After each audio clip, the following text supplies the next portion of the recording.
کہ بھئی آدھے گھر میں ہم رہیں گے, آدھے گھر میں مہاجر رہیں گے, جب تک اسٹیٹ ان کے لیے کوئی نعم البدل جو ہے وہ تیار نہیں کرتی. یار آپ لوگوں نے 4 گھنٹوں کے لیے لوگوں کو صرف رکھنا تھا, کیا موت پڑتی تھی اس سے؟ جب تک وہ علی ستپارے کی طرح کوئی بہت بڑا ایشو کریٹ نہیں ہوتا میڈیا پہ, بہت زیادہ آڈیو ویڈیو لیکس نہیں ہوتی, قوم نکلنے کے لیے تیار ہی نہیں ہوتی.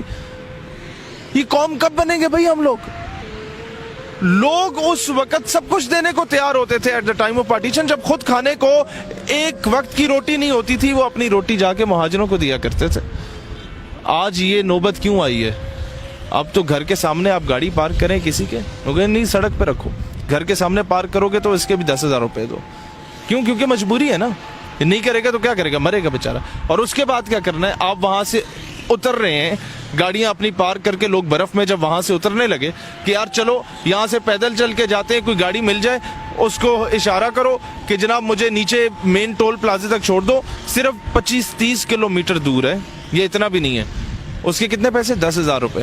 یار 30 کلومیٹر یا 25 کلومیٹر آنے جانے کا اگر آپ 1,000 بھی لیتے ہیں تو آپ کے 500 یا 400 یا 300 پیٹرول بہت بھی مہنگے نا, 200 کی بچت ہو جاتی ہے. 1,500 لے لو, 2,000 لے لو. یار گھنٹے کا سفر ہے آنے جانے کا, 10,000 8,000 لوگ اس چیز کا چارج کس کھاتے میں کر رہے ہو؟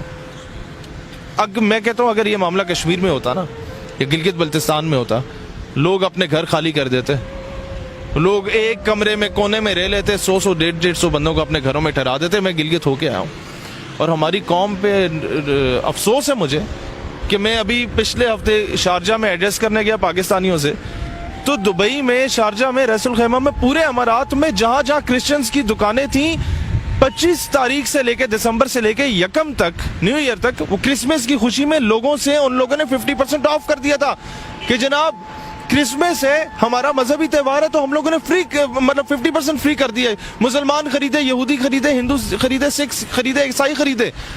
ہم یہاں پر 100 روپے کے درجن کیلے ہوتے ہیں, 250 درجن کے کر دیتے ہیں رمضان میں, ہم لوگ یہ صلہ دے رہے ہوتے ہیں. یار دنیا کہاں مر چکی ہے, ہم لوگ, ہماری انسانیت مر چکی ہے, ہمارے قائد اعظم کے اقوال ہماری نظر میں مر چکے ہیں کہ ہم لوگوں نے اس کو وہ ویٹیج ہی نہیں دی, وہ امپورٹنس ہی نہیں تھی.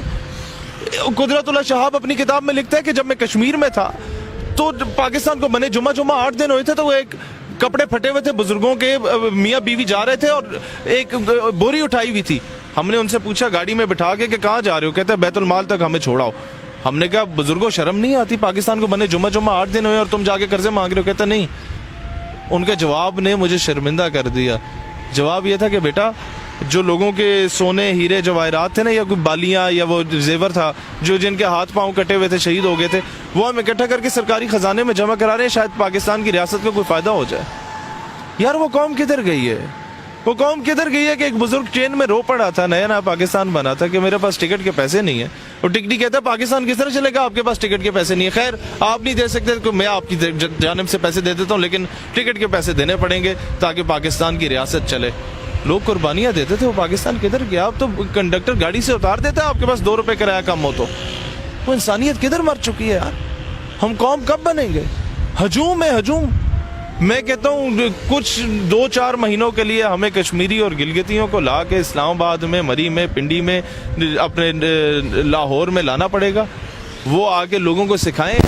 یار ہم وہ پولیس والے کی آڈیو لیک آپ کر دیتے, جو بیچارہ کہہ رہا تھا کہ 18 گھنٹے ہو گئے کرین بھیج دو. وہ جو آپ نے مرنے کے بعد لیک کرنی ہوتی ہے اور سمپتی میڈیا پہ گیم کرنی ہوتی ہے, وہ 1 دن پہلے کر لیتے ہوئے یہ سارے چینلز.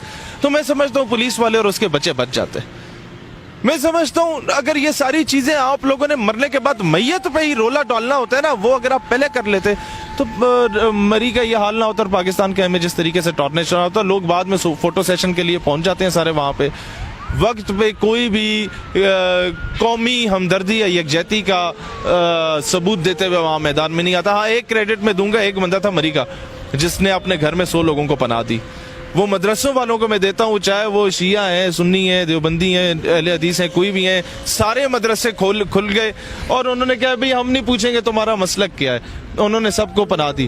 اور اینڈ پہ کسی کو مکھی لٹتی ہے, سیلاب آتا ہے, آگ لگتی ہے, آندھی آتی ہے, وہ کوئی اگر پیچھے ادارہ رہ گیا ہے جس کو آپ کہتے ہیں ہر کام میں مداخلت کر رہا ہوتا ہے، کیوں کر رہا ہوتا ہے؟ بھائی اس لیے کر رہا ہوتا ہے کہ یہ الو کے پٹھے ستو پی کے سو جاتی ہے. یہ جن لوگوں کی ذمہ داری ہوتی ہے، چاہے وہ کوئی بھی گورنمنٹ ہو، اینڈ پہ اگر کسی نے کام کرنا ہوتا ہے یا آپ کی پاک فوج نے کرنا ہوتا ہے، یہ رینجرز نے آ کے کرنا ہوتا ہے.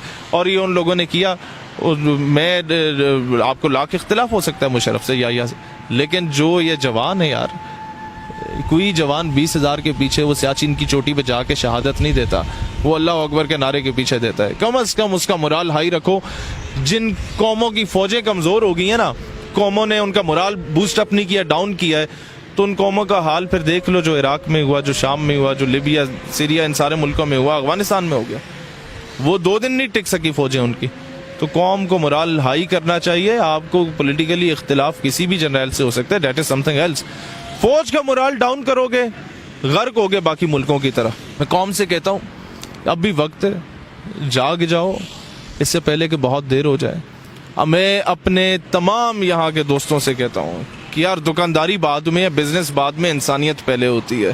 خدا را پاکستان کے ساتھ کھلواڑ نہ کرو.